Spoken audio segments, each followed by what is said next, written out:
Welcome to my channel. I'm Doris and I'm here to share with you about market update. After the currency cycle, the regional banks and the next contagion of the U.S. crisis, commercial real estate, a 2008 reappearance. In response to the banking crisis, the Biden administration has contacted Mr. Buffett. The storm of the Fed rate hike seems to have formed a vicious transmission chain. First, the interest rate hike has detonated the currency circle. The currency circle and the high interest rate detonated in regional banks, and now the crisis of regional banks is spreading to commercial real estate. Credit Suisse, which has been hit hard by the banking crisis, believes the crisis could pass from banking to commercial real estate, and the situation will be ugly.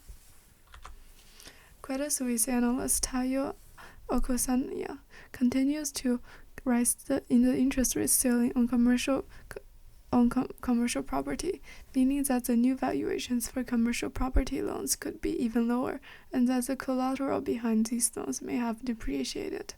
We know that the bank commercial real estate loans have grown significantly over the past few years when the interest rates were very low, so higher interest rate could have a significant impact on valuations. We see more and more news that local office landlords have returned the keys as the loan balance exceeded the value of the property. We also note that commercial real estate mortgage-backed securities delinquencies jumped 18 basis points month-on-month in February 2023, compared with the largest increase in multifamily residential and office delinquency rates in the past 12 months.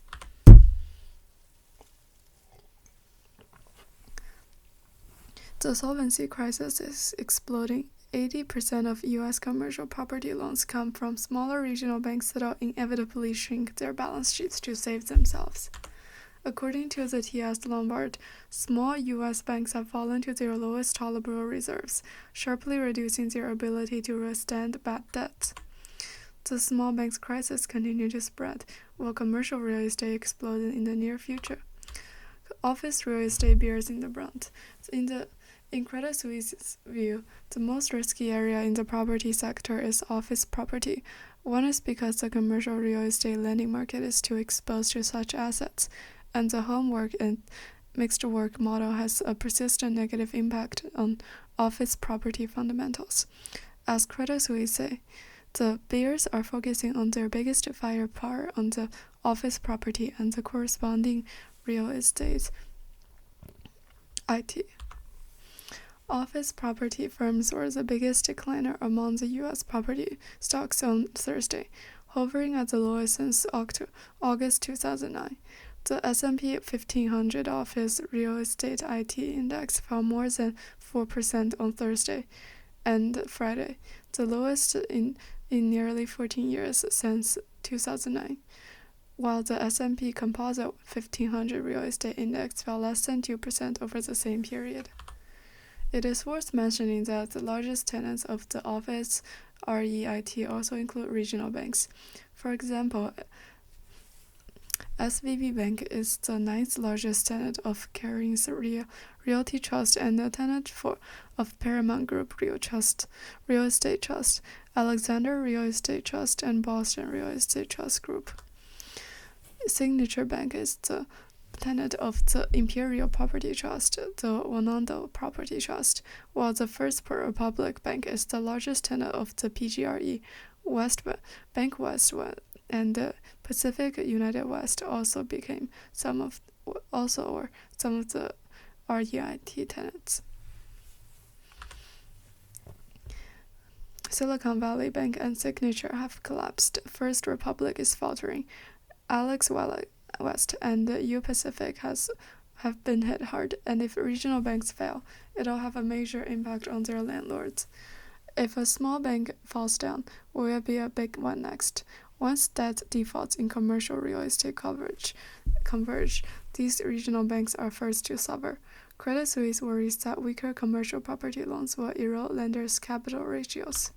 This kind of situation for REIT commercial real estate owners will be very ugly because the loan market will be more strict. Additional capital and margin will become more common and may lead to asset owners' liquidity problems.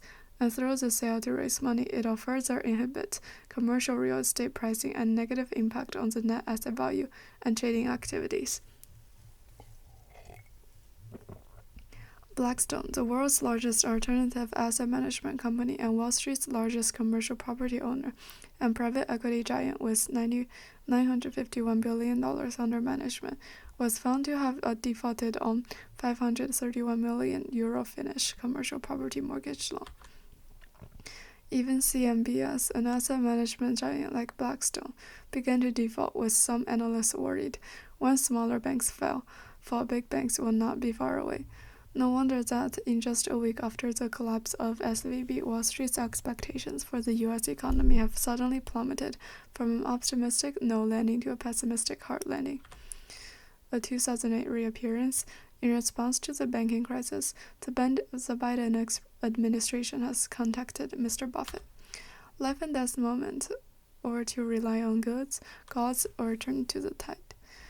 Mr. Buffett has been in contact with senior Biden officials in the administration in recent days on how to deal with the banking crisis, media reported Saturday, citing people familiar with the matter.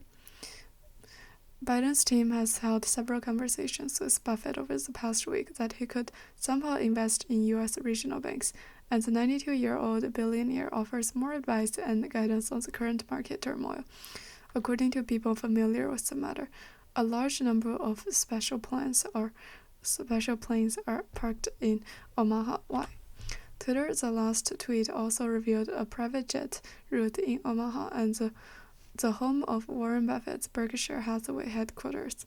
The tweet noted that a large number of more than 20 private planes landed in Omaha yesterday afternoon from the headquarters of regional banks, ski resorts, Switzerland, and Washington. Private plane arrived in Omaha, sometimes landing almost the same time. Buffett has long used his position in the investment world and his deep pockets to help struggling banks to regain confidence. BOA shares were injected from Buffett in 2011 after a collapse from losses related to subprime loans.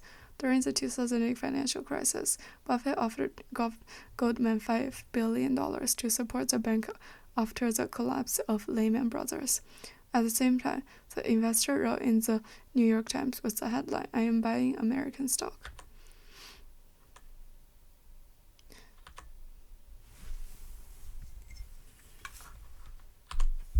But this is not clear what role Buffett will play to save the banking crisis. The sword of Damocles hung high over his head after the collapse of Silicon Valley Bank. Quickly in regional banking oil rainstorm, another small bank signature then collapsed. Now hit the most serious is the First Republic shares. Even in Wall Street giants for FRB to $30 billion deposits, the market is still panicked. FRB slump into repeat, closed down 33% on Friday, fell nearly 72% this week. Earlier this week, Biden was declared that our banking system is safe. But when Biden administration turns to Buffett for help, they may realize that the financial system is not safe, but vulnerable.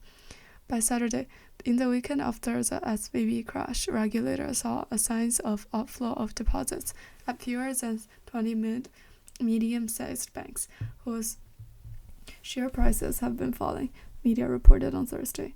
Regulators are now convinced that the crisis is systemic and requires urgent intervention. U.S. regulators announced emergency measures over the weekend, promising to pay in full for uninsured deposits in failing banks. The Fed put out BTFP support tools to help banks in the liquidity crisis to get loans. That's all I have for today. Thank you for listening. Don't forget to subscribe and like. See you next episode.